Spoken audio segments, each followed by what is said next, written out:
Who's talking to you? A man in the well.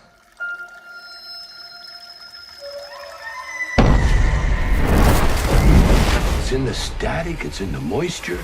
It's in here, is out there. And what's out there is in here now. Everything's under control. Why are you so in denial? That thing from the meteorite changes everything around it. It's just the color. But it burns. Do you believe me now?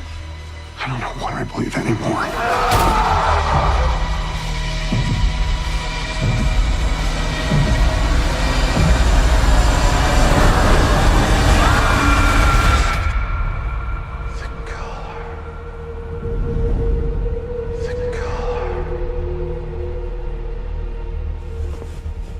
Everything's gonna be A-okay.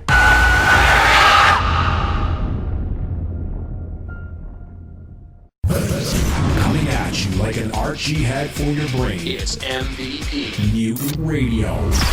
Welcome back to MVP Mutant Radio. This is your host, Streebo.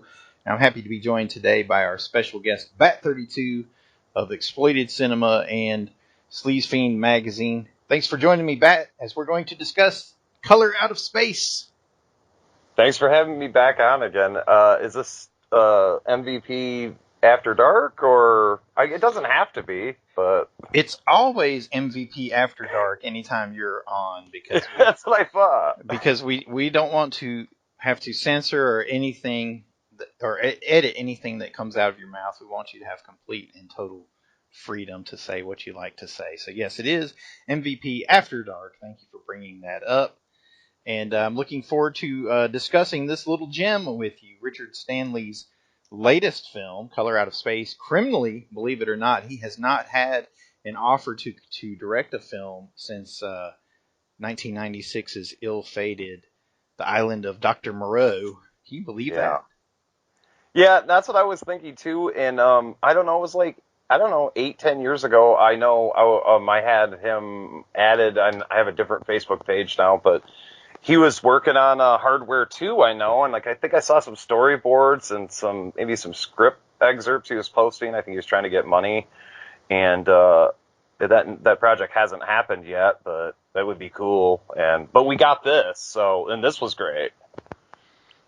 Yeah, and apparently he wants to do a potential Lovecraft trilogy with, I believe,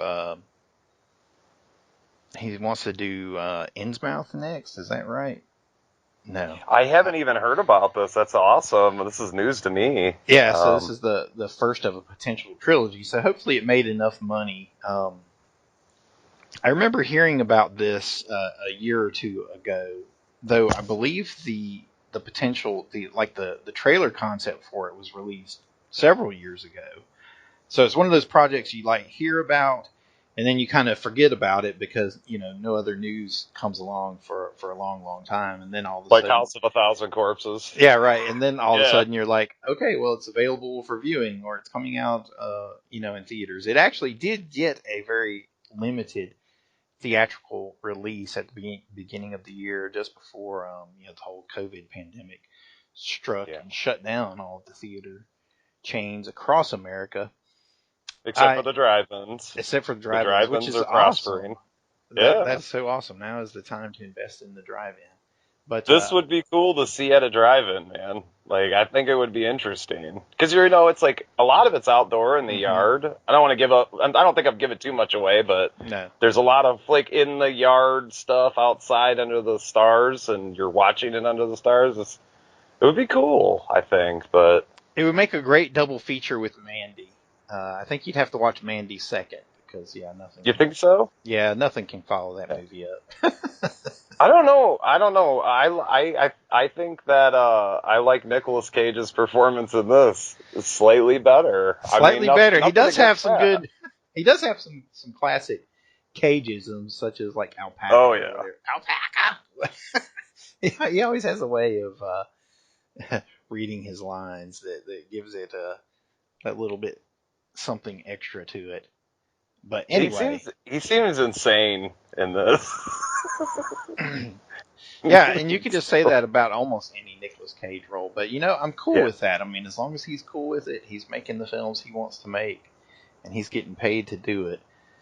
I'm all for it. They're not all going to be hits. There are going to be quite a few misses along the way. But to me, at least, he's got a little cult classic on his hands with Color Out of Space, along with Mandy as well. So Richard Stanley, I guess he wrote the script from the original H.P. Lovecraft story, The Color Out of Space, which I haven't read yet. Me neither. I need to read it so that when I do podcasts like this, I can say, yes, I read the story, but I haven't. I haven't read it, and usually people just hate you for that anyway. So what can you do? But it tells the story of his family living out on their farm, which one night is visited by a strange meteorite that turns out to be just some kind of strange purple meteorite that bathes the entire farm in purple light and begins changing the things around it. You can definitely see the influence of this story now looking back at something like, Creep Show, the what was it, The Strange Life of Geordie Merrill, whatever it's called. Yeah. The one with Stephen King in the actual title role. Because, Lovecraft predates King. Maybe King was Sure. inspired by this story. Yeah, he would have to be. Yeah. I'm sure you definitely. Actually, I've read that he's mentioned reading Lovecraft, so. Absolutely. So, no doubt this story was an influence on that little story, though that one is played a bit more humorously. I mean, I'm not even sure how you describe the events too much without giving things away. I mean, it kind of bends across genres. It has a little tinge of the sci-fi to it because you do have this meteorite from space, but then you definitely have all the horror elements, and it has mix of strange surrealist horror at times, as well as like almost Cronenbergian body horror. Where you have and Tommy Chong's in this too. I don't think that's given too much away. No. And you'd think, oh great, Tommy Chong's in this. What is this fucking evil bong again? But no, Tommy Chong's like on his game. He's given a performance as a character. I thought it was reminiscent of the ending of Hardware, the ending with him. Not trying to give too much away, but it was. Doesn't it seem like that? Didn't he seem like the midget type character from Hardware? He sort of was like tech guy, and I'm trying to think back of what you're talking about at the end of it. Believe it or not, I saw Hardware in the theater, but at the time I was expecting the Terminator and got something very different. Oh, you haven't seen Hardware in a while? Okay. Yeah, well... I saw it a few months ago, but I still don't remember... Yeah, what you're talking about. Remember, like, the Are we allowed to say midget? It is MVP After Dark, but I think the preferred term is little person. Little person. I don't... Well, there's a lot of movies, even from the 90s, that say midget. Midget, and it'll say the midget's name. Send all complaints. Sorry, little people. To Bat 32, care of. I'm just old school. 555. Fuck you call me a cracker, and I'll call you a midget. Yeah, but have you been called a white saltine soda cracker? Because that's saying something. Actually, yes, I have. Sir Newt Cox has called me that. That doesn't count. Out in the wild is where it counts, and I have been called that, but that's beside the point. I'd crack a smile if I heard that. I was like, oh, that's creative. But no, your illusion is missed on me. Unfortunately, I can't remember the ending of Hardware, but well, it was like, well, the demise of the little person. I can't remember I love that guy too, that actor. I don't remember seeing him anything else, but I thought he was great in that role. But yeah, like his demise, where there's a recording playing of him talking about what the robot is and stuff. That's very similar to the ending with Tommy Chong. I'm trying not to get too much. Okay. I'm sorry. Yeah, okay. Yeah. And that was very reminiscent of Hardware, I thought. And, I don't know. I guess I just picked up on that. I don't know. Maybe it's just me. Yeah, well, that was a super creepy moment. This film is just filled with great little moments. I kind of mentioned the crossing of genres, but it's definitely just a good horror film. I mean, it has a little bit of goo in it. It's a sci-fi horror. Yeah, it has, it has a few jump scares here and there. It has just strange goings on where you're not entirely certain what's happening, and then the ending, you're definitely like, whoa, what happened? What's going on here? Which is great. These are all responses and reactions that I want to have when I watch my horror films or my sci-fi horror films, and it is so rare that we get good sci-fi horror films, So I always like to find a new one to throw into that group. One that is not at all related, but it is a little bit similar, was the film that came out just a couple years ago, Annihilation, that deals with something very similar, where you have this strange color in the woods that actually these government agents have to end up going inside and investigating. So it's kind of a very similar story, but it's a completely different take on it, but also quite fascinating as well. Have you seen that one? No, I have not. Is that an independent film, or is that just something that came out like? No, it's big budget because it had Natalie Portman is the lead in it, and somebody else is in it. Does it have Parker Posey in it? Maybe I'm confusing her with somebody else, but anyway, they're playing the scientists. They're playing the scientists that get sent into it, and then they report upon the events of what happened to them while they were inside this, this thing.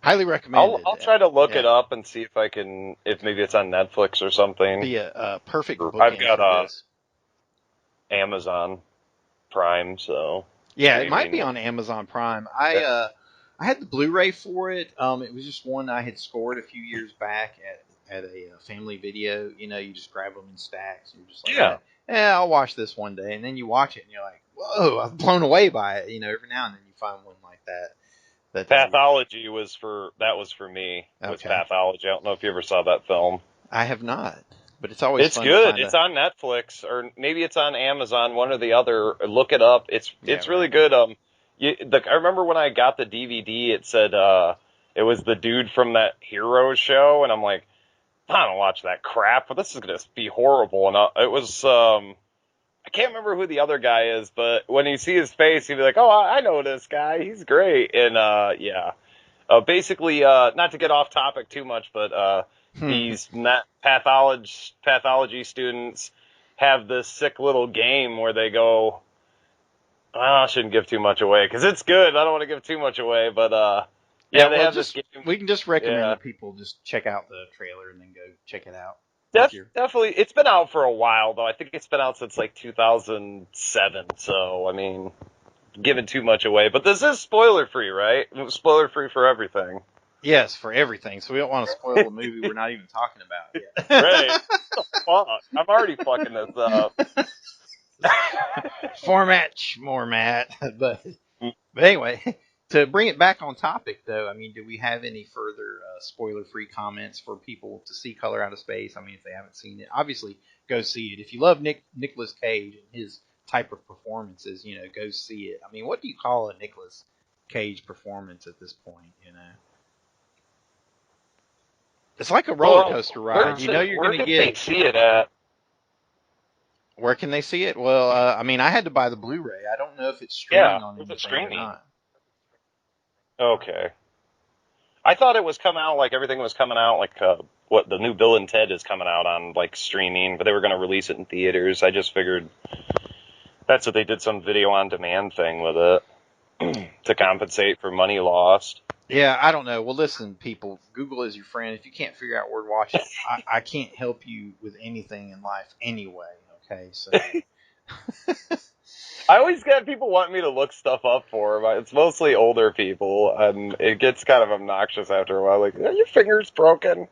Just type it into Google. You don't even have to type into Google anymore. You can just talk to your phone, and it will tell you. Okay, well, so recommended from the entire MVP After Dark crew. Highly recommended. I would probably rate it 8.5 or 9 screams out of 10 on a Screamo meter. I don't rate it as perfect, I mean, that realm of, Kubrick's The Shining and what have you, kind of maybe just a couple notches down. Well, I think the reason it's a couple notches down is because some of the digital effects in it or whatever I was going to say the same thing. Yeah. But I know they needed to put that color in, which is magenta, isn't it? Or something? I was reading like a whole thing about, because it's in the Lovecraft book, whatever, that color has something, like it's not really a color or something like that, or I don't know what it was, but he picked that. I should have had that thing. I seen it a week or so ago when we were talking about this, and I meant to make a note of it, but shit. Drop the ball, Bat. Well, circle back around on your point there. I forgot. You're going to have to cut this. Okay, well, moving on. 8.5 out of 10 from Strebo on the Screamo meter. Where would you rate it on the 10 scale or the 5-point scale? I'm right with you, like between 8 and 9. I think I wouldn't say it's like a perfect 10 just because of the effects work or whatever. But yeah. Yeah, that's probably the first thing that comes to mind as well. Yep, and if you love Gonzo Nicolas Cage performances, go check it out. It's that kind of Jack Torrance performance, kind of starts out nice and even and then ramps its way up to 110 by the end of it. Yeah, and it's full of Nicolas Cage crazy facial expressions. That is an alpaca! Yeah. Or the way he says things, yeah. Alpaca! Also, I want to mention, since we're talking about the Cage factor, my favorite film, I always go back to this. I was reading an article, actually about Color Out of Space. He was doing an interview or whatever. And I've always told everyone's like, why do you like that? My favorite film with him has always been Valley Girl. And I saw an interview with him where he said, my favorite film I ever worked on was Valley Girl. And I was like, what? Because, it's an early project or whatever, but he just really liked working with the director and had a fun time. And he said that doing Valley Girl doing Color Out of Space was like working on Valley Girl because he had a good time on this too. So. Okay, well, cool. Well, yeah. If you're at home and you are playing MVP After Dark Bingo, you can take a drink because Bat mentioned that same story on the Mandy episode. But oh, did I? Okay. Yes, where he mentioned that Valley Girl is his favorite film, and it is your favorite film is as well. Which, hey, Valley Girl is good. Can you believe they remade that? But that's a whole nother story. Did they? Yeah. What? It's called Valley Girl. Check it out. Last episode too. I still haven't watched it. Yeah. Okay, so there you go. Gives it our highest recommendation, guys. So come back after the spoiler-filled discussion of Color Out of Space, as we're going to discuss some of the goings-on in the land of entertainment, horror, filmmaking, what have you. We're going to talk about the passing of Wilford Brimley, of John Saxon, and so much more, but that will all happen after the break when we come back for the spoiler-filled discussion of Color Out of Space, right here on MVP Mutant Radio and MVP After Dark. MVP Mutant Radio is a proud member of the Mad Monster Radio Network.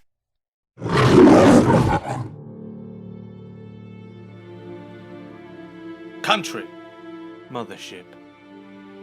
Gun, optic beam. Player, MVP. Movies, employment. Mutantville. Mutantville. MVP Mutant Radio.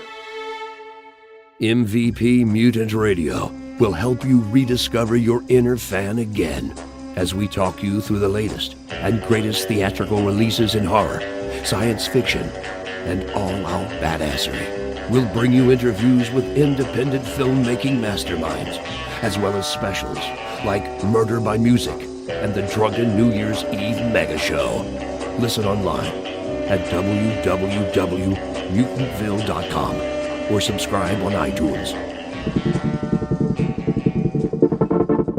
Some men are coming to kill our genre. MVP is going to kill them first.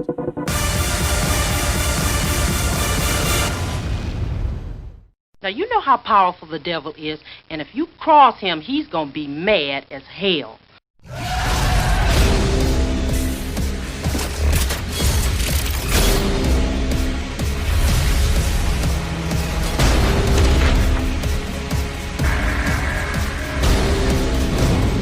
Today, at the edge of our hope, at the end of our time, we have chosen to believe in each other. Today we face the monsters that are at our door. Today we are canceling the apocalypse.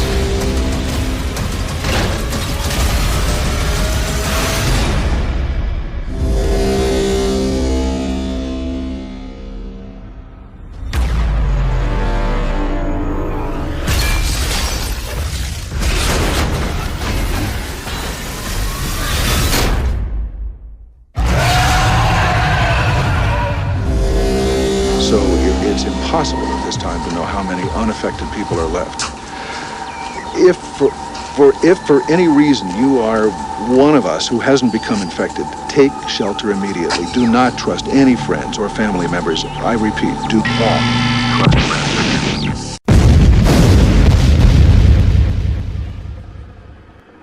We're canceling the apocalypse, my mutant children. That's right. The skies have gone magenta for this spoiler-filled edition of the Shatter Dome.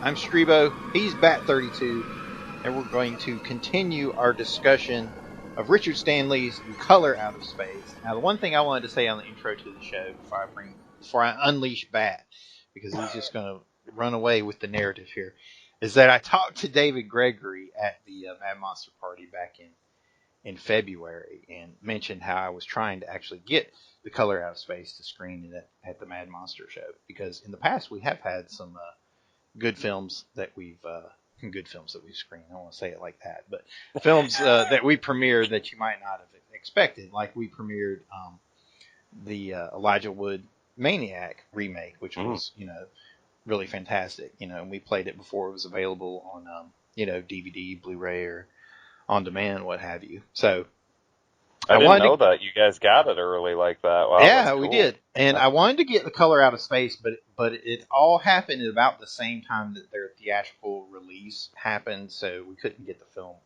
for free because their festival time had already passed. So that didn't quite work out. But I got to talk to David Gregory about it. Now, David Gregory, for some fans, that will immediately spark recognition because he's the owner of Severin Films, and he was also the director of I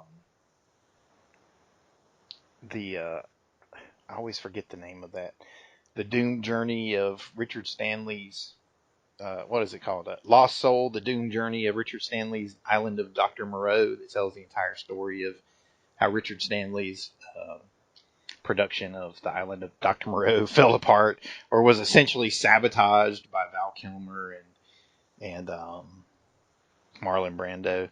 I love that documentary. When did that come out? I haven't seen that. Have you not seen that? I've recommended it to you so many times. I know I have. Yeah, I heard there was a documentary coming out. I heard about a Savini one. I know it's out, and I've heard of that one too.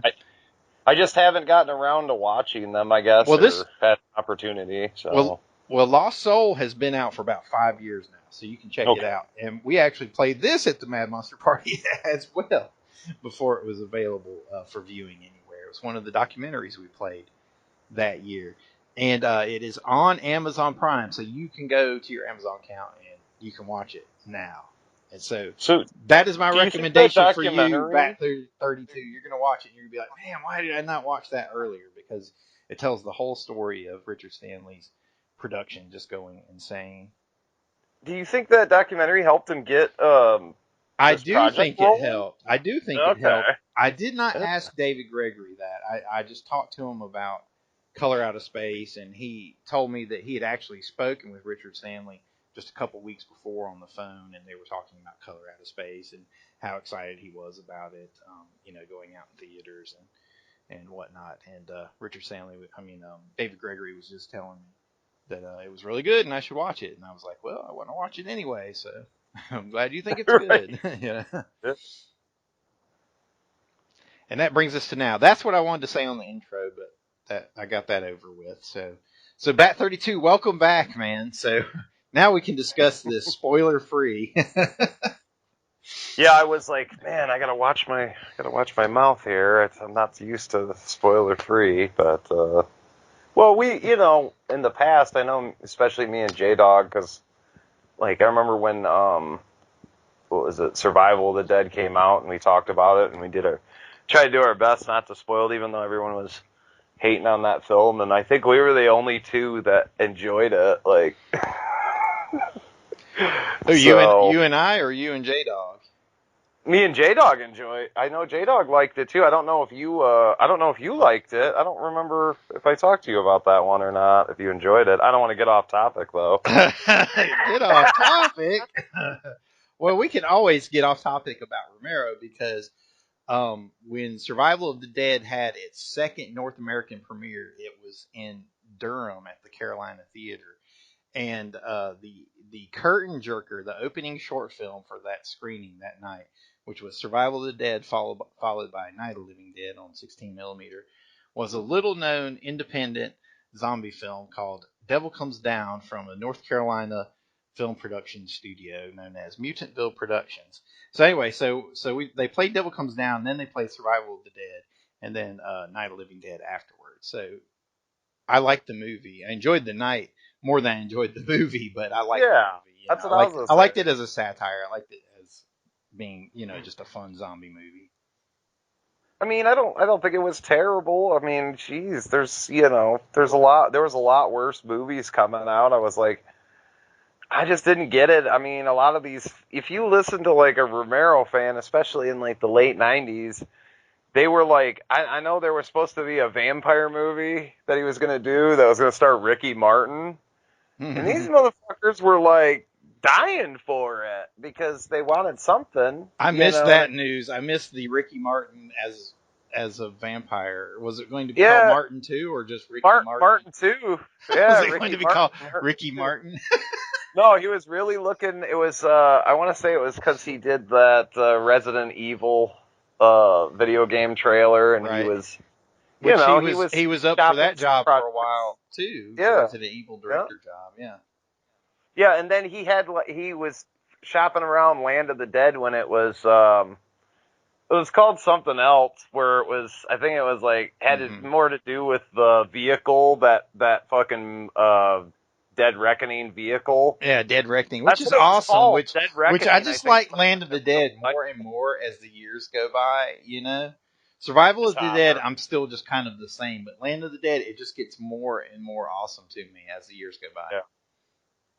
Yeah. Land of the Dead I saw in theaters. I had the pleasure of seeing that. Survival didn't come out around me.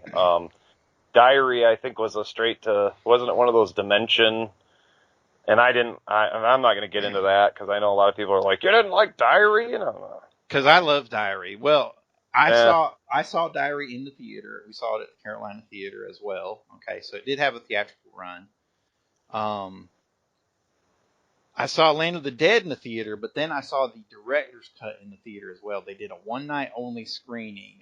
Before the screening, they released an exclusive interview with George Romero where he talked about, certain scenes, the gore and the effects having to have been trimmed down, and they were glad to get them put back into the film and be able to show it on the big screen for this one night. And when I saw it in that uncut format, my estimation of the film just shot through the roof because I liked, all the effects and stuff were back. So I was much, much happier. But anyway, what are we reviewing here? We've gone into a George Romero retrospective in the middle of our Color Out of Space and Nicolas Cage retrospective. But anyway. Nicolas Cage never got to work with Romero. That's sad because I think that would have been an interesting. I mean, he's worked with everybody else. Jeez, so. He should have been in Survival, or he should have been the lead in Land of the Dead, or Yeah. Or he should have had, what was that guy's name? John Leguizamo role in Land of the Dead. He would I have think done well he with would have been that. great teamed up with Leguizamo, man. Sure, Fucking yeah. A. But we're talking color out of space. Richard Stanley. Get it back on track, Bat. Go for it. So you want me to give a rough plot synopsis, or just whatever you feel like? I mean, you know, one of the things that I loved about this film was just the way it crossed all the genres. You know, you had those elements of icky gooiness where you had good gore effects, and then you had weirdo, out of this world, you know, otherworldly stuff where you're not quite sure what's going on, and little moments of surrealism, or like at the end where all the family is like rebuilt as like purple versions of themselves. Like that's like uber creepy, you know. Or just the way that the purple, those magenta spores or whatever they are, just kind of spread slowly across the farm and the house and everything. But yeah, so just say any of that stuff. Well, essentially, the film we get into it. The comet or whatever crashes down, and with this color, and it's like a sonic boom type crash. I don't know. It's not a comet. It's a meteor, right? Meteorite. Yeah, I think that's the meteorite. Term. Yeah. And it's pretty much just like the scene with Jordy Verrill from Creepshow. Like the cop pokes the meteorite later, but at some point the meteorite disappears or whatever. When they have the news media team come. And yeah, like after this thing shows up, everything just seems to be off or whatever. I guess I'm skipping around a little bit because we didn't get into the daughter who's practicing witch. That's kind of how the film opens. Did you notice that Barbie doll leg swastika in the tree? I just noticed that on my last viewing. Yeah, I did notice it. The whole witchy aspects, that's definitely a Richard Stanley touch. You know, he in that documentary Lost Soul, he talks about how his mother was a witch and and used to teach him witchy stuff, and when she was sick and dying from cancer, you know, he talks about like different rituals he did, and he went to different witches and different masters and stuff and had them perform these rituals, and he did the same for the Island of Dr. Moreau to try to make it a good movie. But apparently everything came undone and went in the reverse and into cosmic catastrophe rather than into cosmic confluence. If you will. That's interesting that you brought that up, because when jumping ahead here, but with what's her name, Lavinia, she does that spell, and I thought it looked like Aleister Crowley, but I was like, no, they wouldn't use something authentic. I mean, they're going to use some symbols and stuff, but they're not going to use something like a real ritual. And then now you tell me this, and now I'm thinking, yeah, that probably was a real ritual going on there. Yep, it probably all was for the real deal. Something that, Richard Stanley put in there, most definitely. Is there a commentary on the Blu-ray? There is no commentary on the Blu-ray, okay. Sadly. There is only a making of Color Out of Space, which is just a very short, just look at the film, which is good. I mean, that's, it's better than nothing. It's like 20 minutes or whatever. And then some deleted scenes, which I have not looked at. I don't usually go and check out deleted scenes. I just look at the movies. And then a photo gallery. So it's very sparse offerings on the Blu-ray. But it is an absolutely gorgeous Blu-ray. This thing looks so good in high definition, and the colors. I mean, it's just one of those films that you can get immersed in, like Beyond the Black Rainbow, another perennial favorite here on MVP After Dark. Very colorful film too, as well. That's what I wanted to bring up, is that it is reminiscent on Beyond the Black Rainbow, the way the colors and like. I don't know, just kind of how it's like it's mind trippy, it's very trippy, psychedelic vibe going on. So, yeah, good stuff. Definitely one of my favorites of of the recent years. So, no, see, when we do these spoiler discussions in the Shatterdome, it's just anything goes. There's no format except we can now discuss spoilers. So we don't have to break down the film in any particular order or anything. It's just a sharing of our thoughts, if you will. Whatever was significant, such as discussing the witchy aspects of Richard Stanley's filmmaking. Well, the alpacas, once they turn into this, we don't really know what it is. Fucking really. thing monster, whatever it is, yeah. Yeah, I was going to say, it's straight up from the Thing, and I'm like, all right, bring the blowtorch in, guys, come on. Right. But yeah, just, there's a lot of influences there, but then how it's kind of alluding to in the spoiler-free segment, Tommy Chong, yeah, he's just I guess he's like a retired security, did security or whatever, right? Cameras and stuff, installed the shit. I don't know exactly what his, real world job was at one point. Yeah, that's what the kid says. But he's some kind of, that dude from, he says something like that he used to install security cameras or something, and he asks him, because he sees that camera and he asks him how he's running it, and he says he's running it off solar. It's complete solar power he's using to run all those little electronic gadgets. But it seems that what I was getting at was, you've got the Thing influence, and and I'm sure Stanley's seen Creepshow, so he was, as far as the imagery and the look, there's a little Stephen King, Jordy Verrill influence there, and then he has his own influence from Hardware, hey, because this film to me doesn't feel like Dust Devil, it doesn't feel like Hardware, it doesn't feel like a Richard Stanley film. If he has a style, I don't know that he has a style, because he's only done 2 feature-length films, and then he did a student film that's on the Severin Hardware DVD of Hardware that's really good. And I think he's done some three, Hardware and Dust Devil, and now Color Out of Space. But this doesn't feel like any of his previous films, except for, like I said, that stuff with Tommy Chong with the recording was very reminiscent of the little person from Hardware when his voice was playing over and over. I feel like that was his nod to his own work, hey, there's my style in there too. But I don't know if he was making a nod to his work, or if it was just a creepy, just tool that he used that he thought, this will be effective here, and it was.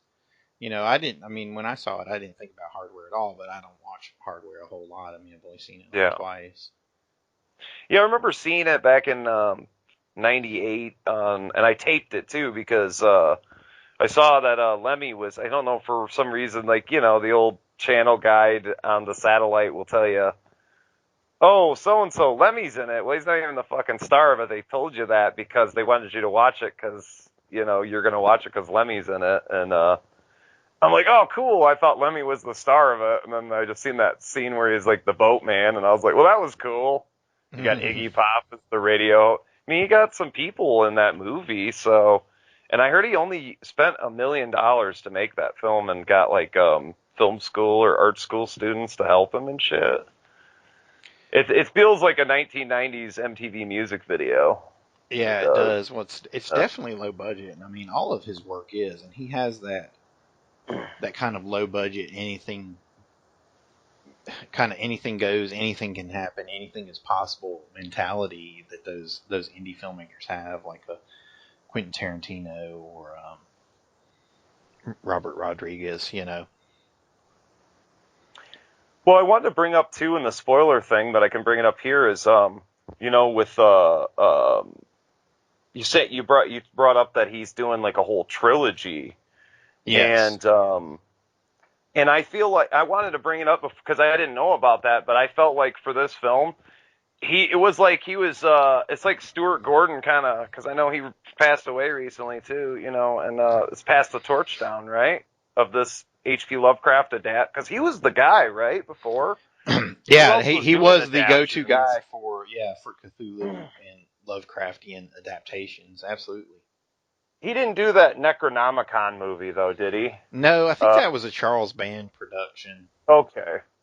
I know there was a few, like, a couple things here and there that he didn't do, but yeah, he did the majority of it, so it's almost like Richard Stanley's kind of picking up, where he left off, I guess, because Stuart Gordon never adapted this story, so I think it's cool that he's, keeping this going.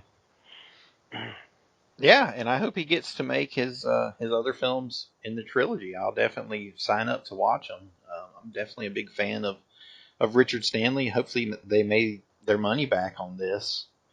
They got it through under the wire just before all the pandemic bullshit hit and shut everything down. So I wonder how much that affected the theater planning. I imagine this was probably only going to be a limited run, like what, Alamo Drafthouse type deal or something. Yeah, I like mean, that. It probably came close to finishing its run. I mean, because it started at the end of January, so it had almost 2 months to run before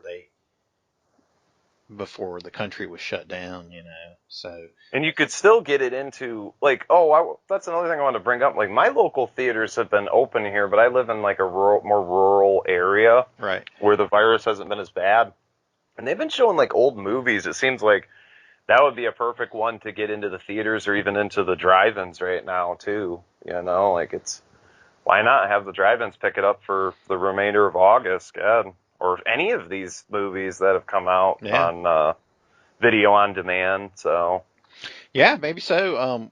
We live near the Baden Lake drive-in, so we have a drive-in nearby. So it's always an option. Well, unless you've got anything else you want to add to this spoiler-filled discussion, we'll bring it to a close, and then we'll come back to share our closing thoughts as we discuss a little bit about some of the recent passings in the world of entertainment and horror, and a little bit of this and a little bit of that. What say you, Bat 32? Well, yeah, I wanted to bring up the one scene that's the most horror-esque, and maybe you know what I'm talking about. The scene where Mom's prepping dinner, and she cuts her fingers off. Yeah, and she says, she holds her hand up with the 3 severed fingers, and says, "Dinner's ready." I just thought it was, I don't know, just fucking out of this world. Like, I don't know. I felt like we were in like an alternate reality. Like, I don't know, man. Something out of the 80s. I don't know. I just wanted to mention that scene is great, though. I agree. I don't know how you felt, but I think there are so many moments like that throughout the film that kind of add up. Stanley really kind of pulls from his entire horror filmmaker toolbox. He's got little elements like that of, cutting your fingers off, which is a very visceral action that a lot of people can identify with because we've all nicked our fingers while we're cutting something for dinner, So heaven forbid the idea of cutting off actual fingers. Which, how hard would that be, too? I mean, cut fucking through bones and shit, but... It was like she was in some kind of hypnotic trance or whatever, where she didn't even notice it happened, so... Yeah, but then he's just got other things all through the movie, just weird voices, things that are seen but not seen. You catch the glimpses of the mutated alpacas and just all kinds of things.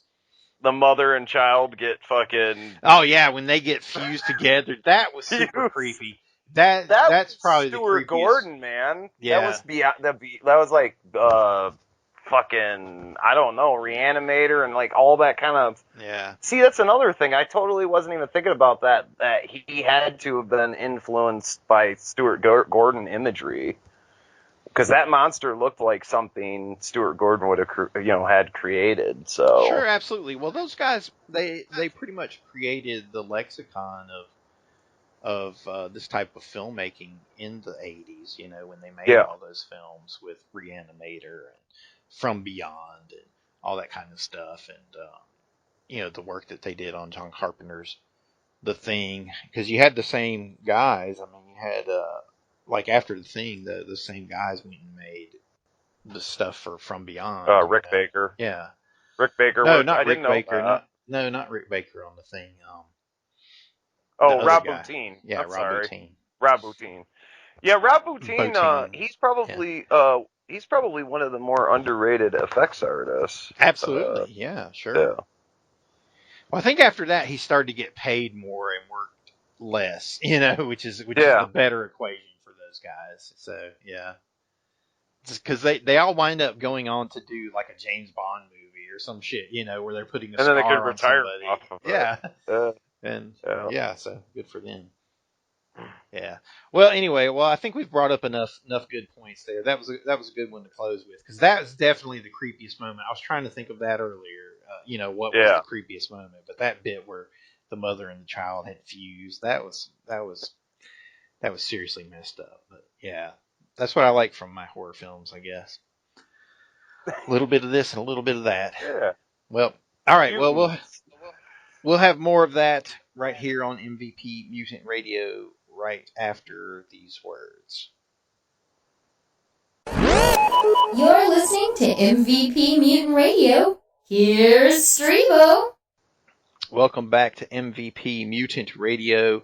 As we bring this edition of MVP After Dark to a close, I'd like to thank my special guest host, Bat32, for joining me.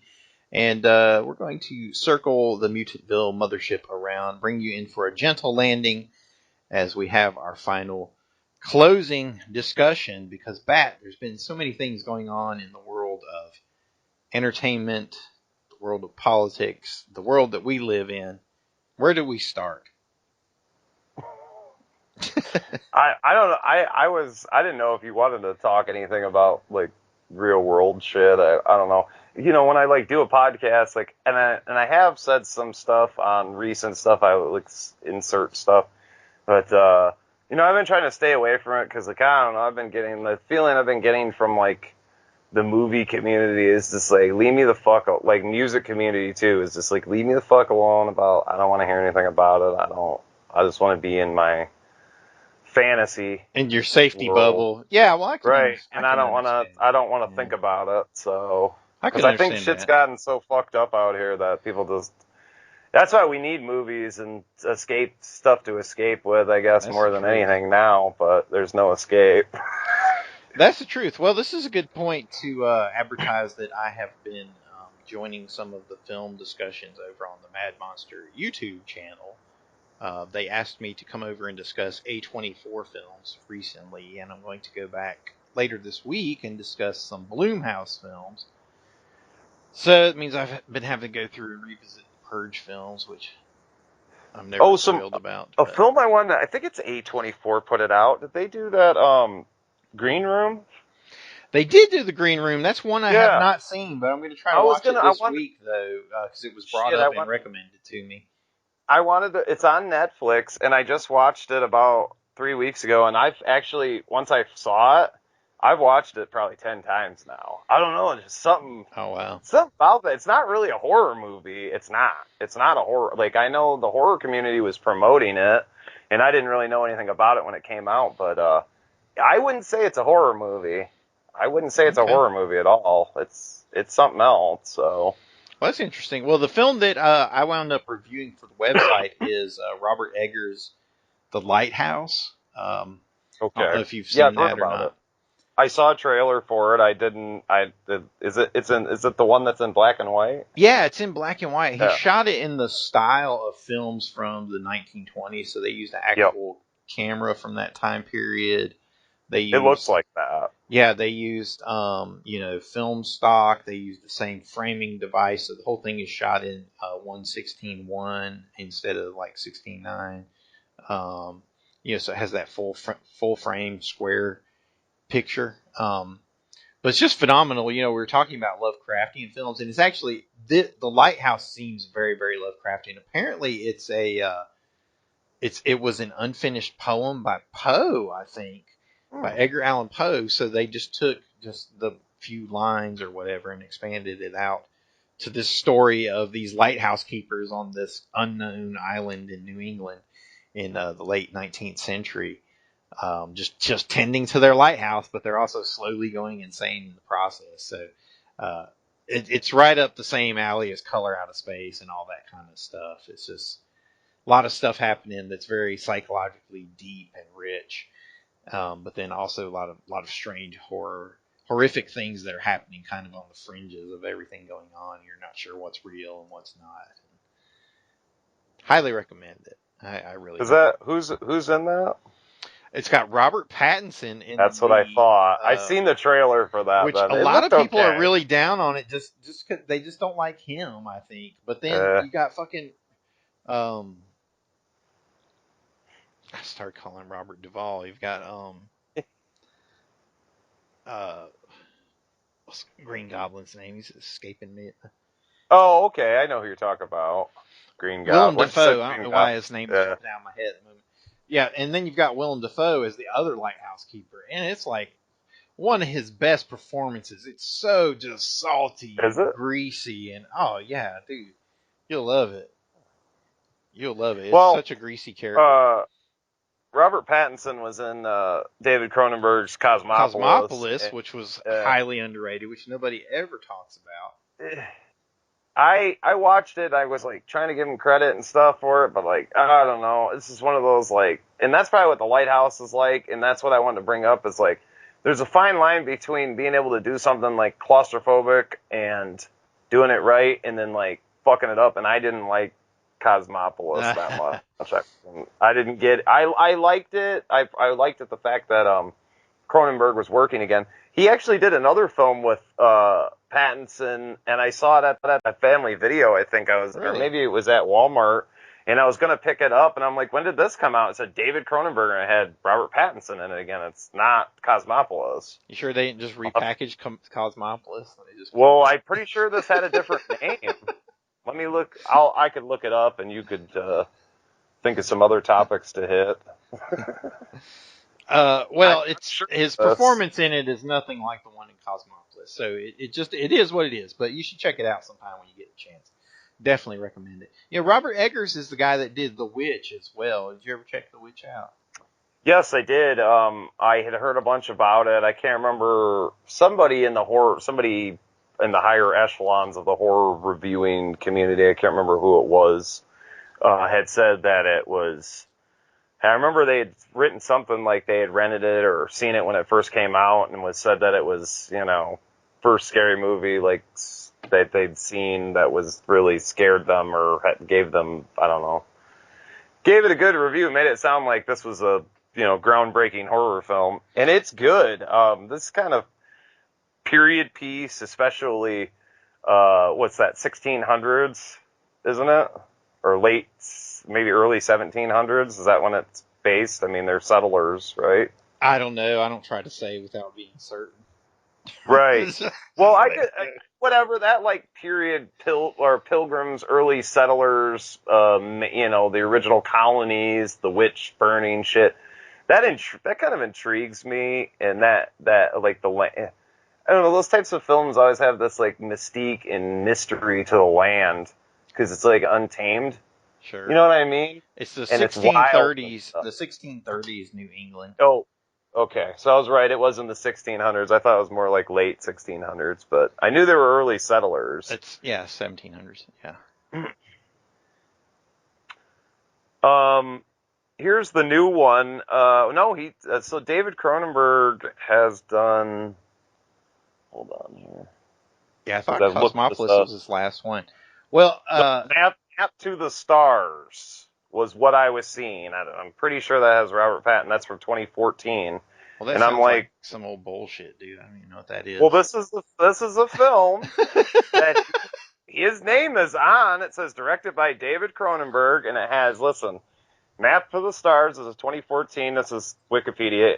Internationally co-produced satirical drama film directed by David Cronenberg and starring Julianne Moore, Mia Wasikowska, I don't know who she is, John Cusack, Robert Pattinson. I mean, he's got some pretty big names. How did I miss this? Okay. But it's not a body horror. I don't think he'll ever do anything body horror, but it says the film concerns the plight of a child star and a washed-up actress while commenting on the entertainment industry's relationship with Western civilizations as a whole.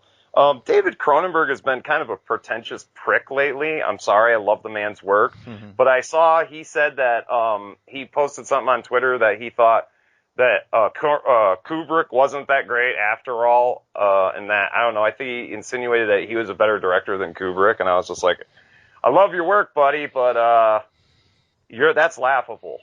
You're nowhere near Kubrick. I'm sorry, Kubrick is maestro. You're not a maestro.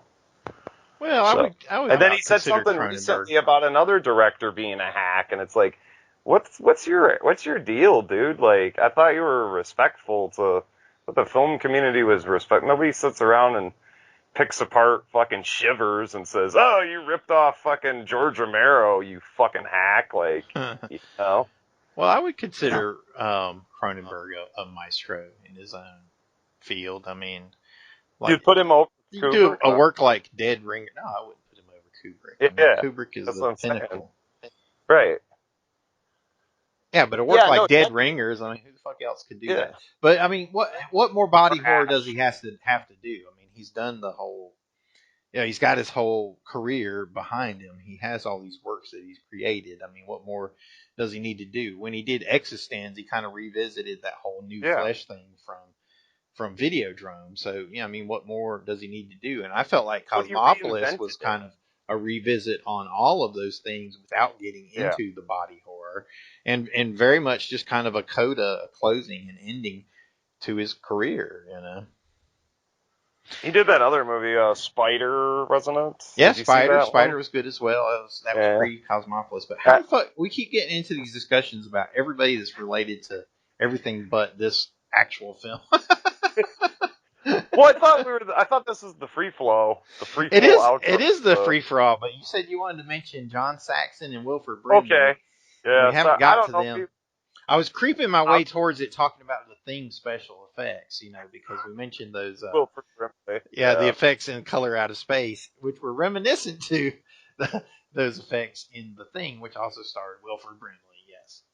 Well, thanks for bringing me back on, sir. I did actually take some notes for this whole portion, so here we go. John Saxon actually passed away a little bit before him, so I'm going to read what I have written down on here, and it's just whatever's off Wikipedia. But so John Saxon had passed away of pneumonia, and that was on July 25th. And I guess it was like shortly before his, 84th birthday too, which is fucked up. But I don't know what, him having health problems or whatever. I didn't know really that he was dealing with it. But usually when you don't see an actor for a while, you think, well, they probably got cancer or Alzheimer's or something, Well, he was just getting old too. I mean, really. Yeah. But I seen him I kept seeing him in documentaries, and yeah, he looked, he definitely looked like he was getting up there in age, but I thought he looked good, and his mind was usually sharp, on this or that, so. But his remains were cremated and interred by the family. I don't know where. Obviously, they don't want you to know where John Saxon is, because people, I guess, will probably show up and leave fucking Freddy gloves on his head tombstone. I don't know. Who knows, dude? I mean, people will vandalize grave sites. All kinds or want of to stuff. Steal his headstone. Yeah, too, right. Right. Yeah. But John was known. He had done a lot of work, but he was most known, I think, for Enter the Dragon, and then among the horror community, Black Christmas, Tenebrae, Nightmare on Elm Street. I keep forgetting he's in Tenebrae. Yeah. Yeah. Oh, I love his performance. His performance in Tenebrae is probably one of my favorites. So, so not to get too much off topic here, but I told you my theaters were showing old movies, and they showed A Nightmare on Elm Street. Now I saw it down at the Belcourt in Nashville when they did the little I think it was like a 35 millimeter 4K because it looked amazing. But at my local theater, I think it was just like a whatever. It might have been a DVD they projected or something because it didn't look great. But that was like a week before Saxon passed away, so I was like kind of happy that, and I wanted to go back and watch it again, because when he came on the screen, I was like, oh, there's John Saxon.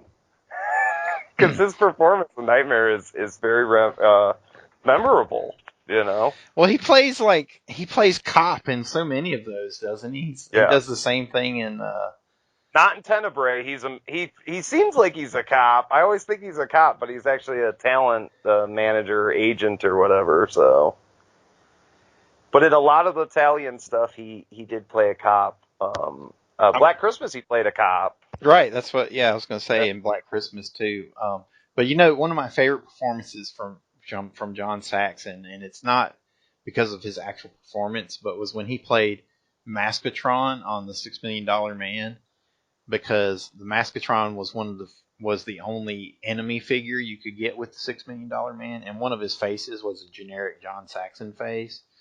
But so you had this action figure? I did not have Maskatron. I wanted Maskatron because he was a villain. But then Star Wars came out, and had plenty of action figures then.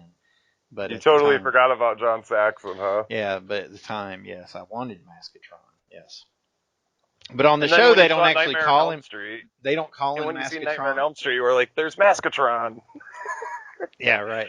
They don't call him Maskatron on the show. They name him that as the action figure. So. Oh, really? So on the show, he's not actually Maskatron. It's like they whatever his name, character's name is. Retrofitted it, to that robot character. But then he came back as an alien, like in season 5, because on that show, Bigfoot was controlled by aliens for whatever reason. He was a robot built by the aliens, and then that makes sense. And then in season 5, John Saxon plays the leader of those aliens, where they come back and they're controlling Bigfoot again. That's a conspiracy theory, man. That Bigfoot's an alien. Right? I've heard that one.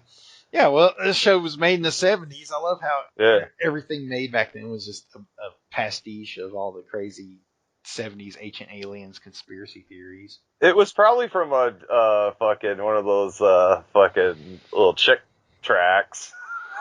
Yeah, probably so. Oh, shit. Bigfoot next door. Yeah. He'll write it to where Bigfoot, because I know chick would latch on to whatever was hip and then try to make a religious fucking spiel out of it. So he would have been oh, the kids like Bigfoot? Yeah. Well, Bigfoot's controlled by Satan. Yeah, watch how Bigfoot lures the kids into the woods and makes them pray to Satan on a UFO. It's aliens come down and it's actually Satan on the UFO. Look, kids, I really worship Satan. That's your next movie, man. I love those chick tracks. They're great. That sounds like a Kevin Smith movie. It sounds like Tusk. That would be Tusk 2. Bigfoot is an alien. Bigfoot is an alien. So back on track. We also lost Mr. Wilford Brimley on August 1st of 2020. Yep. Yeah, he died at a hospital in St. George, Utah at the age of 85. So these, Saxon was only almost 84, and so they're right around the same age, which is pretty much the life expectancy of a human. It's in your 80s. These guys had a pretty good run, Yeah, they did. Because I thought Brimley was been dead for years, I mean. Well, when I heard that he died, I was like, oh, wow, I thought he died 20 years ago. He's had diabetes since 89, I guess, or at least that's when he got diagnosed, I think I was reading. He treats it, though, yeah. So apparently he had been ill with a kidney condition for 2 months, and that was probably I think the diabetes messes your kidneys up, doesn't it? Or something? Oh, it can mess everything up, sure. Yeah. So maybe shit get out of whack. I don't know. I haven't heard from him in a while. They still play that check your blood sugar, check it often, but that was from 2000? 2001? They just kept playing that throwback commercial, which I always would stop and be like, oh, there's Wilford Brimley. So yeah, he was the poster boy for diabetes, and he was also the Quaker Oats spokesperson in the 80s and 90s. I always remember watching TV over at my grandparents, and he would always come on Sunday afternoon, give some spiel or whatever on PBS or something. Right. Yes, of course, most famously remembered in our circles for being in John Carpenter's The Thing, and also in Cocoon, which was a big, odd summer hit at the time that it came out.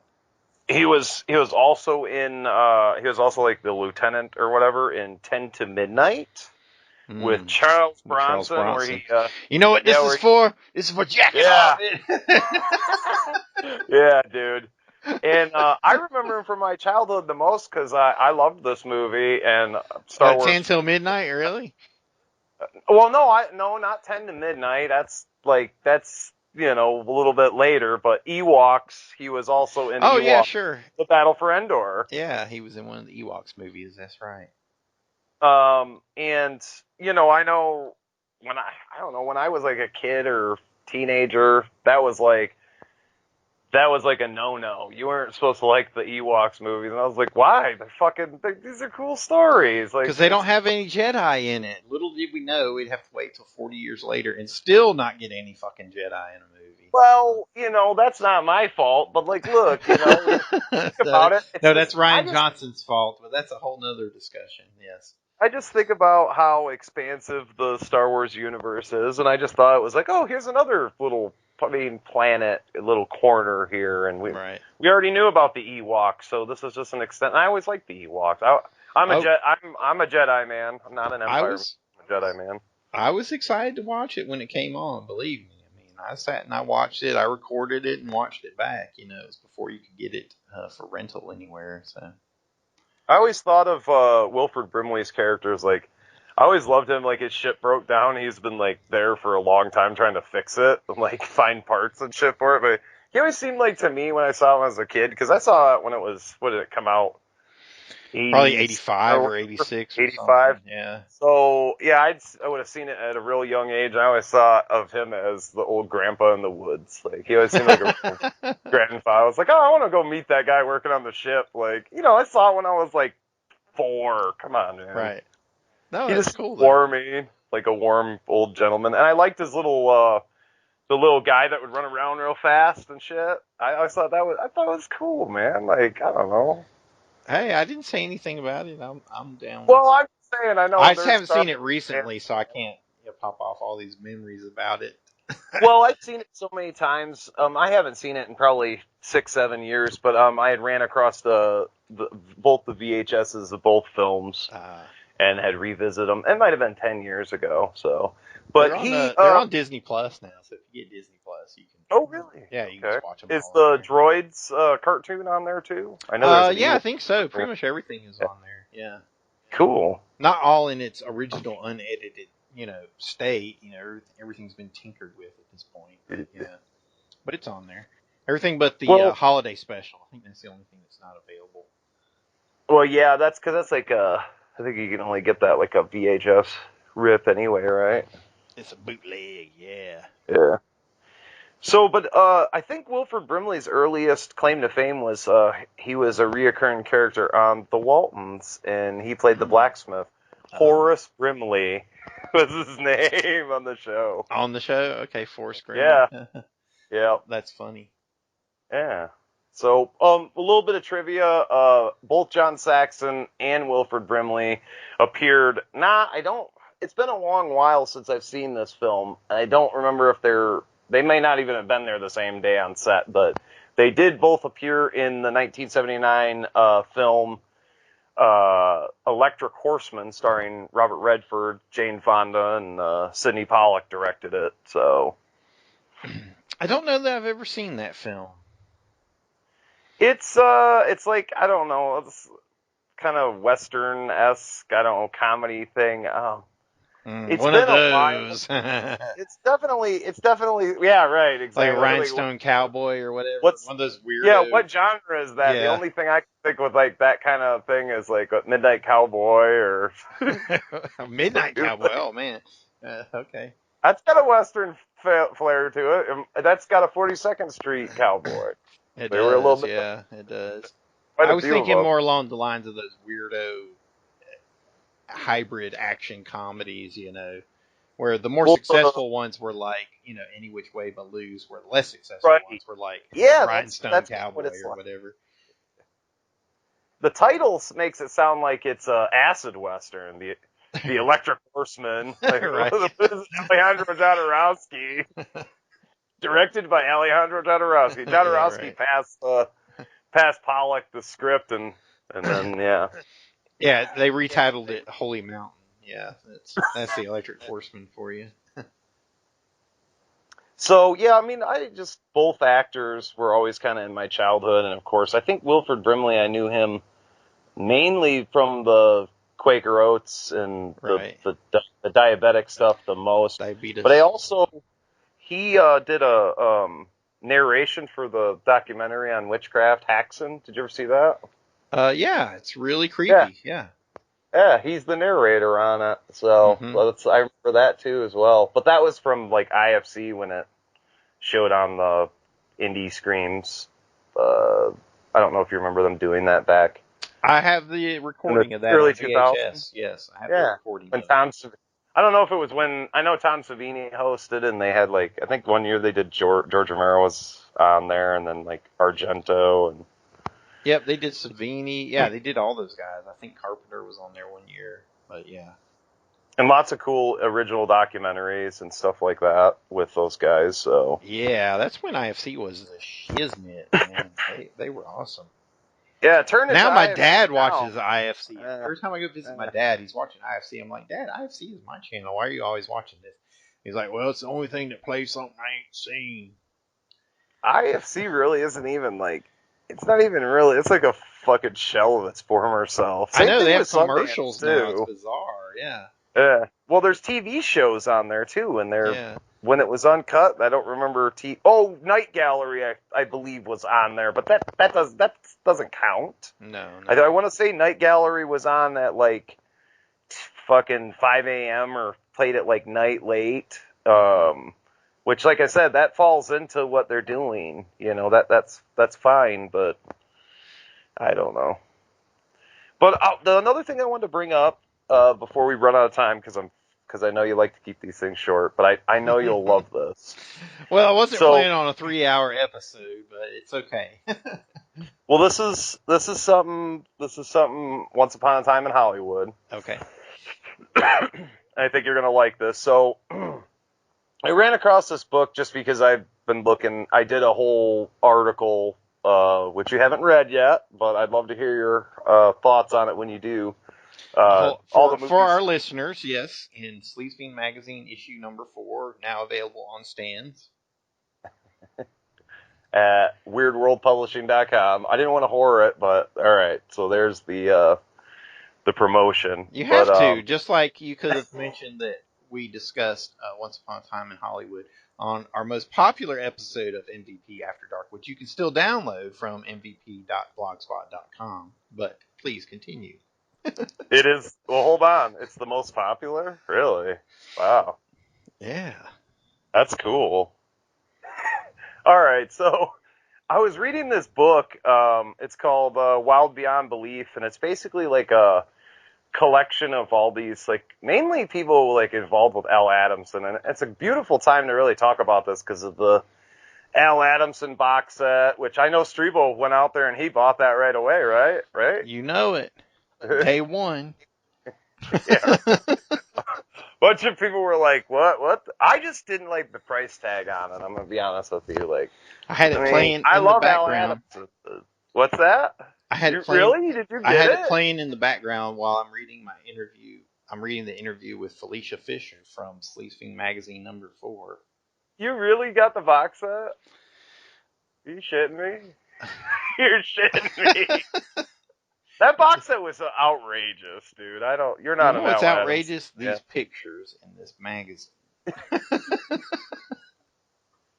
I mean, you're definitely not going to even be able to tell your mom that this one exists. Like, you could probably tell her about the other ones, and she'd be like, oh, that's, she probably wouldn't like it, but this is just disgusting. She'll just own me. Yeah. She'll, like, make me go to church and, like, go to confession or something.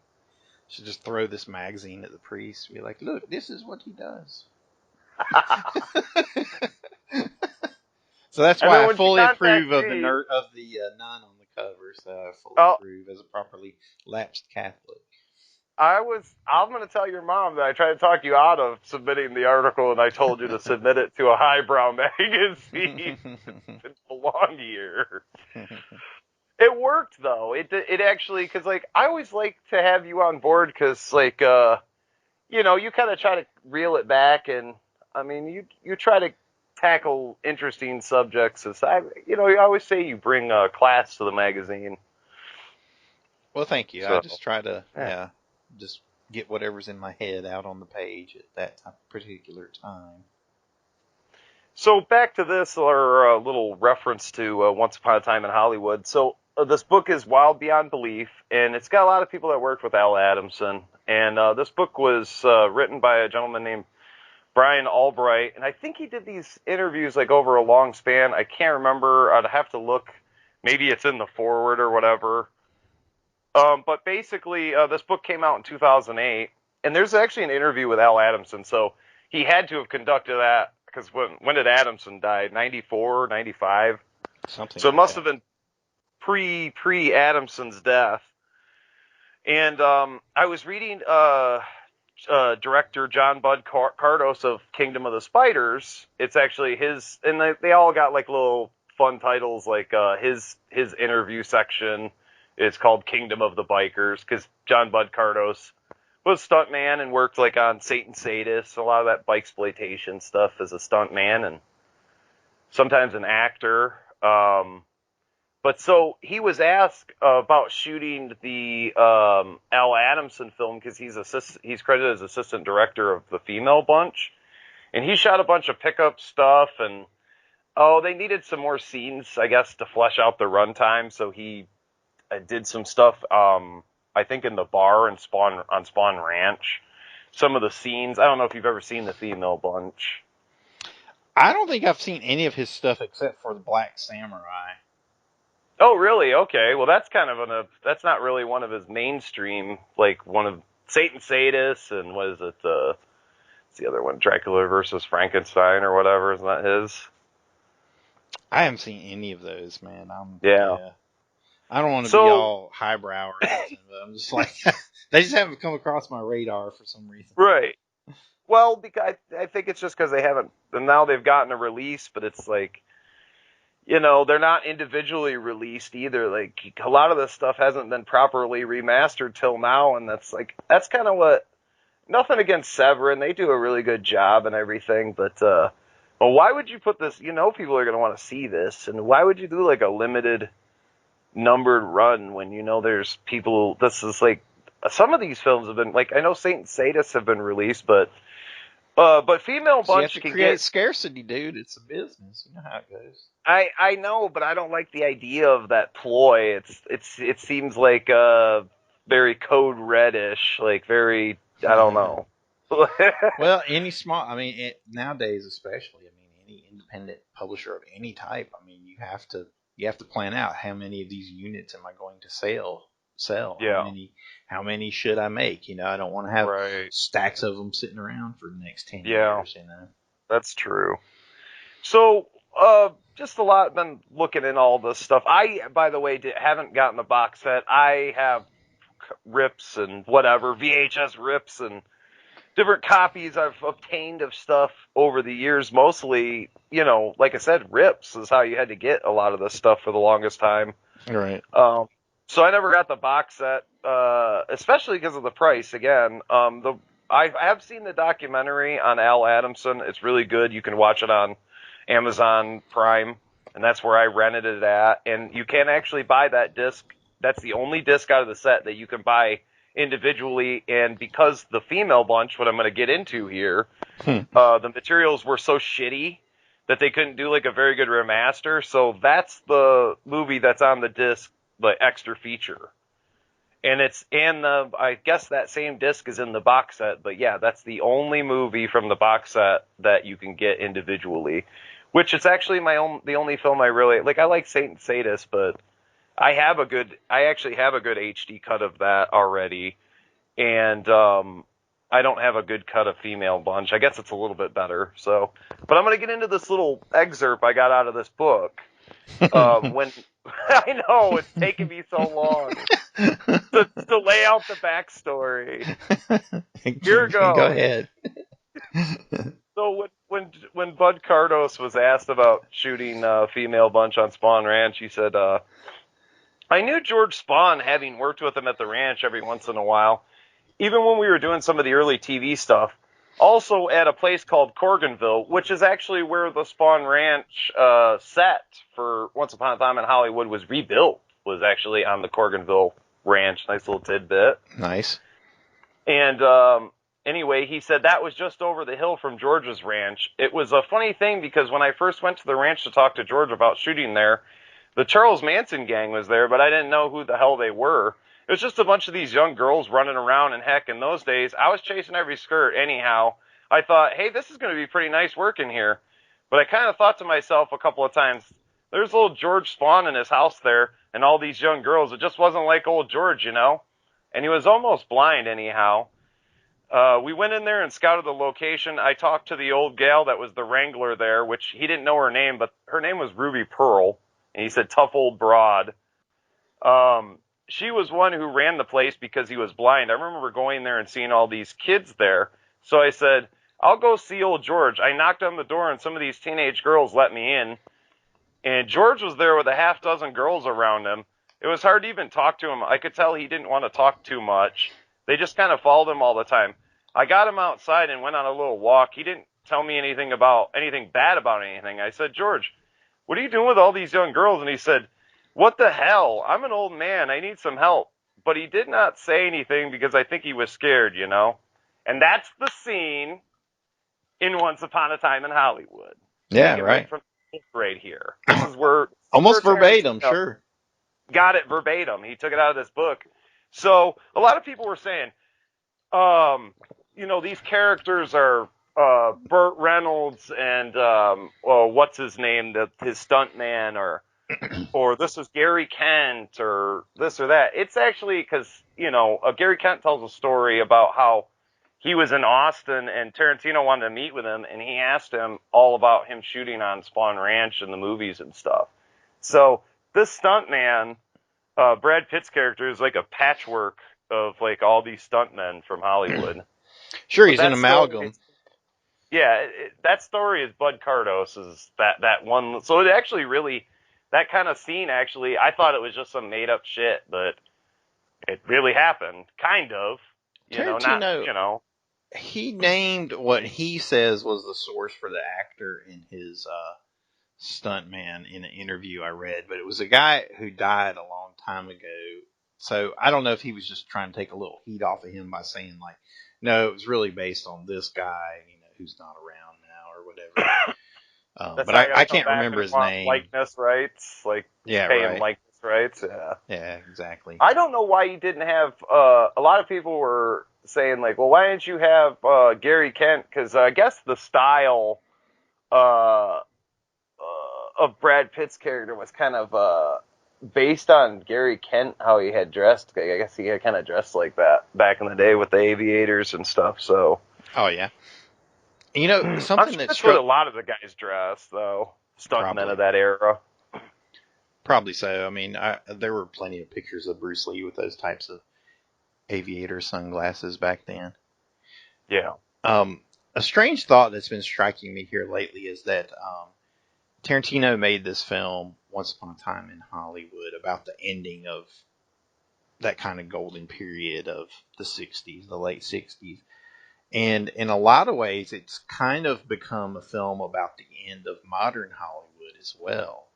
Because right after it was released, you know, we now have this new era of, now we're in the post-COVID era, we're in the post-Me Too era. You know, all these things have happened that have kind of sent shockwaves of change and ripples throughout the entire Hollywood structure. So, it's kind of interesting. Well, his film his Once Upon a Time in Hollywood film is like it's like a dream. It's not real. It's not really, not just because, there's this alternative reality. No, because there was like all kinds of civil unrest and shit going on out in California at the time, like race riots and shit. Right. And this movie's almost like it's got a musical number in it. You know, this isn't reflecting reality. Well, a little bit, where the kids were, the hippies were out there protesting the Vietnam War, but that was just a little zest, you know. You didn't have like full on race riots and shit like that going on in the parks, and didn't really touch upon that. So I feel like it's like a fantasy, something romanticized. I got that Right. feeling. Which it should be. I mean, we all stake a claim as artists when we create any particular art. It is, what am I presenting here? Is this supposed to be a documentary? Am I presenting documented reality? Or am I creating a fantasy? Am I being more true to the idea or to the reality? And you stake your claim as to where you're going to be somewhere along that axis. Yeah, I mean, I watch this film at least once a week, so that's how much I Oh like man, it. that's awesome. I have I'm the not Blu-ray. I don't watch it that much. I need to. I'm not a Tarantino. I don't know. It's just something about it's actually the new Pulp Fiction. Like you could just with Pulp Fiction, ever throw it in on the background and just have it playing. That's what I do with Once Upon a Time. I'm just like, oh yeah, because any scene you come into it and you'll be like, oh, this is cool. Like you could just walk in and like, what's going on here, and not need to know and still be entertained. Like the scene where they're watching FBI. Like. It has made my appreciation of old westerns go up through the roof. I've started watching the old Steve McQueen one, Wanted, Dead or Alive. Yeah. Because to me that seems like the analog. It seems like Bounty Law is the analog for Wanted, like 100%. So every time I watch analog, I watch Wanted, Dead or Alive. That's all. The intro is Gunsmoke. Well, where the guy falls down and stuff. But yeah, with the Wanted poster and him being a bounty hunter, that is, I think it's a little mashup. Yeah, it is. It is. Yeah, so I really like it. When I did my list of my 10 favorite films of the decade, I put it at number 1. I mean, over everything else. Yeah. There is nothing better than that film, I don't think, that's come out. I don't know, I know we've touched upon this when we talked about this, but for me, he may be getting, and he's definitely hitting Scorsese. Not Kubrick, but definitely Scorsese, man. Yeah, Scorsese. I think he's actually probably surpassed Scorsese. Yeah, because in my estimation, because Scorsese's never made anything, aside from Goodfellas, he's never made anything consistently entertaining. Taxi Driver. His works aren't usually entertaining at all. Even Taxi Driver is not that entertaining. It's more of an experience that you live through. But Goodfellas is like Once Upon a Time. If you get caught in any scene in that movie, you can be just pulled to the end of it. Casino's pretty brutal. The ending of Casino, I saw that recently again, and I'd forgotten about that ending where they ball battles, beat them to death, and throw them in the fucking cornfield. And I was like, what a brutal way to fucking go out, man! That is brutal, dude. And how come nobody ever went after Scorsese like they did Tarantino all those years and was ragging on him about the violence? You think Scorsese was I think because Tarantino had come out by then. Because Tarantino had kind of taken the violence to the next level, so Scorsese just kind of got left, to just do his own thing without anybody giving him a hard time about Casino. it. Yeah. No, I think they thought Scorsese. No, Scorsese brings legitimacy to this. So when someone gets stabbed in the balls with an ice pick, that's cinematic gold. That's not just because I think everybody looked at Tarantino as exploitation, right? And maybe that's what it is. But Pulp Fiction doesn't feel like It's not an exploitation film. Really, get the GIMP, not an exploitation film. Yeah, that happens. The rest of it doesn't seem like. I guess it's all exploitation. They're all different types of exploitation films. That's the point. You've got the gangster exploitation film. You've got the boxer exploitation film. You've got all of them. Right, but it doesn't seem as forced as say Django. That's the one I hate the most of his work. I'm sorry, but I'm not a huge lover of Django. I mean, I like it fine, but it's not I don't hold it up on any great pedestals or anything. Check out my article in Grindhouse Purgatory, issue number 16, where I talk about Fred Williamson and all of his films, and you'll know why I don't like it, because it's a patchwork of all his stuff, all of his blaxploitation westerns, right. But with no nod. You got you know, you could have gotten him and had him in like the Mandingo fighting shit or something like that. I mean, and he wanted to work on the picture. He said, I quoted him from an interview in that article, and he would have been interested, but nobody, like Tarantino didn't ask him, and he knows him from working on. That's what doesn't make any sense to me. Like, you know this guy, you worked with him on From Dusk Till Dawn. Like, you're Tarantino. You could have got his number, I'm sure. You probably have it in a Rolodex. Well, I mean, how many guys do we have to, does Tarantino have to pay to be in one of his films? The thing about Fred Williamson is he invented that blaxploitation western. Nobody done it before him. Like, he is the creator of that, and like, Boss, and I'll use the PC titles. It's Boss MVP After Dark. You can say the whole title. Well, Pete said something about he got some shit saying someone was racist about because we actually used the actual titles because I quote Fred Williamson from multiple interviews throughout my little article, and he was all about using the N-bomb because it was created. It was revolutionary at the time. Yeah, right? He understood what it did, and it got the people in the seats, and he got shit for it back in the 70s too, you know.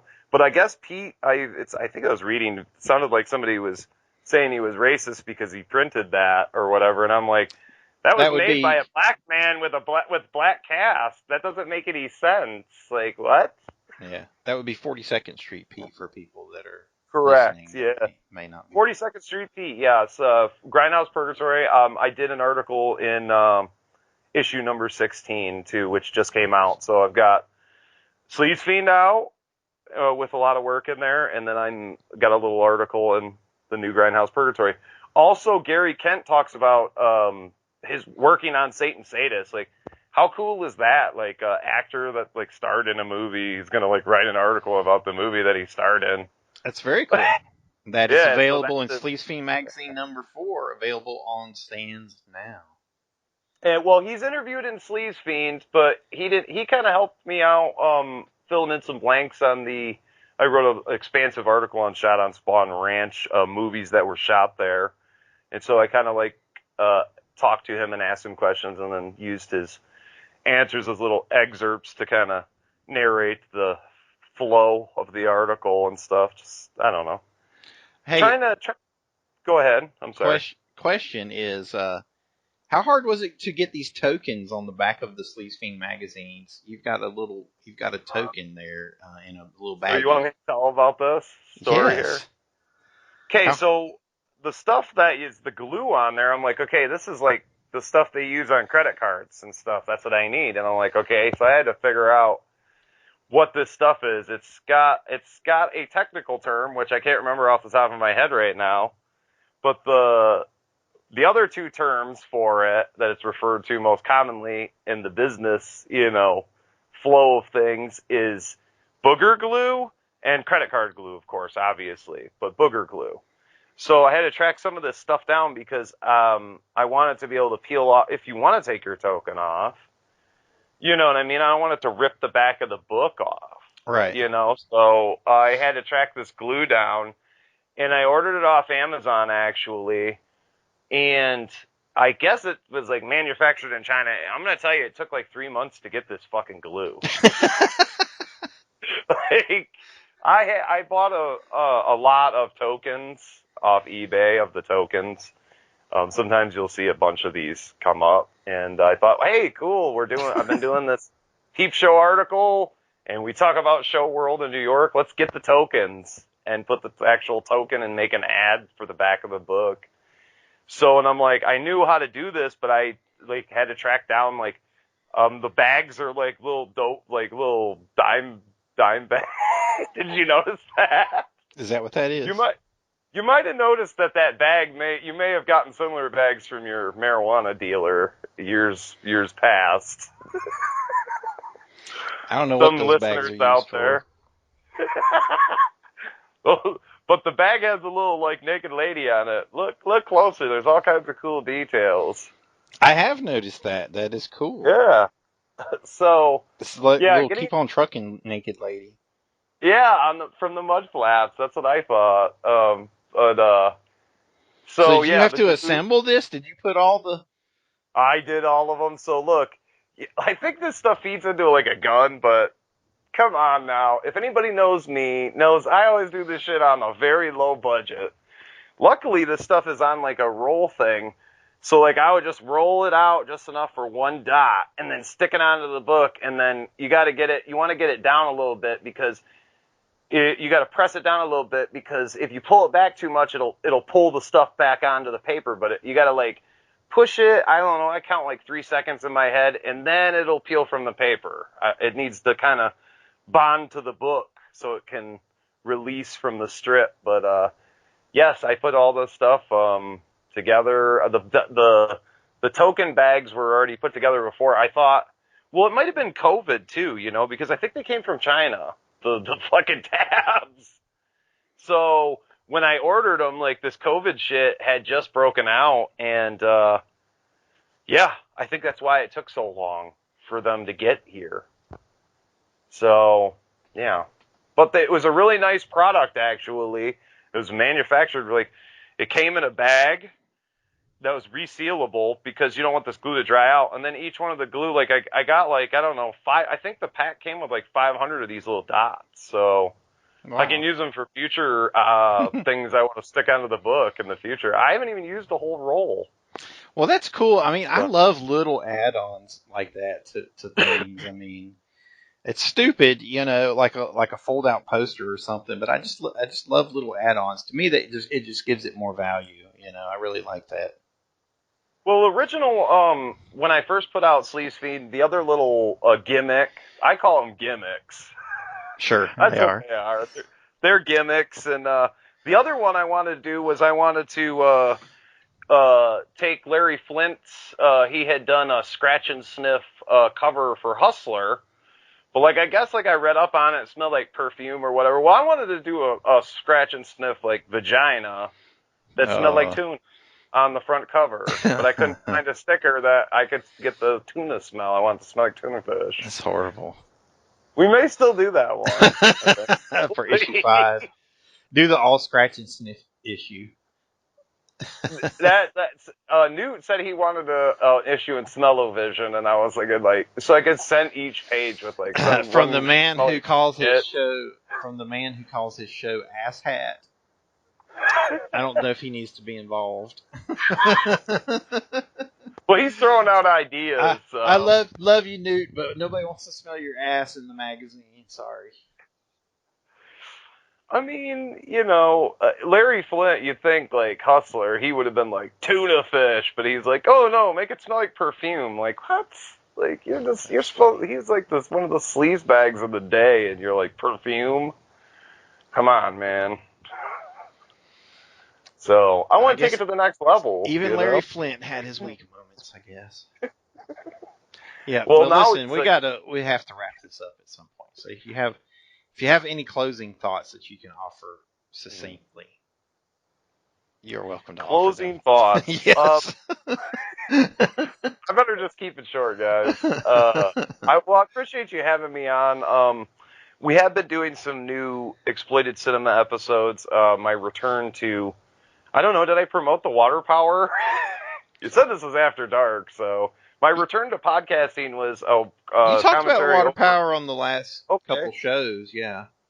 Well, that was the first, and so we weren't going to do any more. Dale has decided not to do the show anymore, but I'm still kind of doing it here and there, and we had the Go Down recently. We did a Twilight Zone episode, the movie.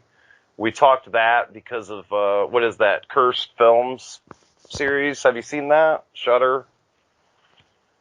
They covered the controversy. I haven't seen it yet, but I know what you're talking about, yeah. So we did that, and we did what was the last? We did a Kingdom of the Spiders episode, and coming up is Highway to Hell. Oh. Commentary we did a commentary. Goat was on, and it was Zach from Revival House. He helps me put all the stuff together now. He records and is the audio engineer now and does like the art and everything. He just duplicates what I was doing before. He does a great job. He does it better. We were considering covering Highway to Hell on our upcoming on some upcoming MVP shows. We're gonna cover more just weird niche films like Ninja 3, The Domination, and The Eliminators, and Highway to Hell. Weirdo stuff like that. We covered Ninja Domination back in the day, the J-Dog days. Yeah, yep. Yeah, good film. Yes. Well, awesome, man. Well, thank you so much for letting me come on here. Because I know we talked about wanting to talk about this, film when it first came out, but you said, no, I haven't gotten the Blu-ray yet. Get out of here, you bootlegger. Come on, man. I got a SD bootleg. Let's watch it. My first idea was let's do a commentary, and you're like, I haven't even seen it yet. Oh, I'm sorry. Yep. Have to get the film first.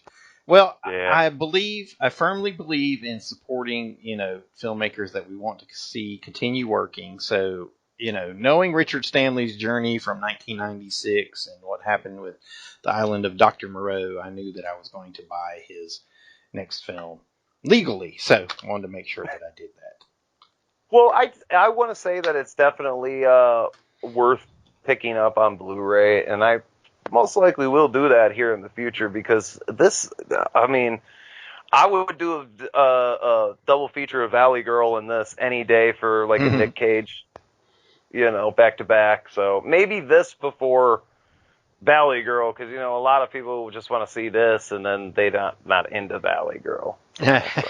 So you should do Valley Girl first anyway. To make them watch it? Yeah, well, yeah, because then at least it's like semi-chronological, because you can see Valley Girl as being like his younger years, and then he grows up and has a family, and goes insane because of The Color Out of Space. You think that's the same? That does seem like the same character. Yeah. He was like a punk, and now he's like, a square. That's totally what happened to the punks. A lot of them became square dad types. It's what happens, man. We all get old and we go square. What can you do, man? Well, thanks for coming on, Bat. I always enjoy talking to you, and it's fun doing these MVP After Dark episodes. So thanks for joining me. We will see you next time, hopefully on Exploited Cinema. If not, we'll get you back for more MVP After Dark action here on MVP Mutant Radio. Bat 32. Thank you so much, sir. And thanks, everyone, for tuning in and listening to me ramble and get off topic. We enjoyed it. Thanks for listening, guys. If you want to hear more Streebo-isms, you can find all things MVP over at the MVP blog, mutantville.com. And I'm on the Twitter machine at JTMCROBERTS. I'm on Instagram and Facebook at the same if you want to hear more of this stuff. In the meantime, we'll see you on more episodes of MVP Mutant Radio. Just remember, that's an alpaca. An alpaca.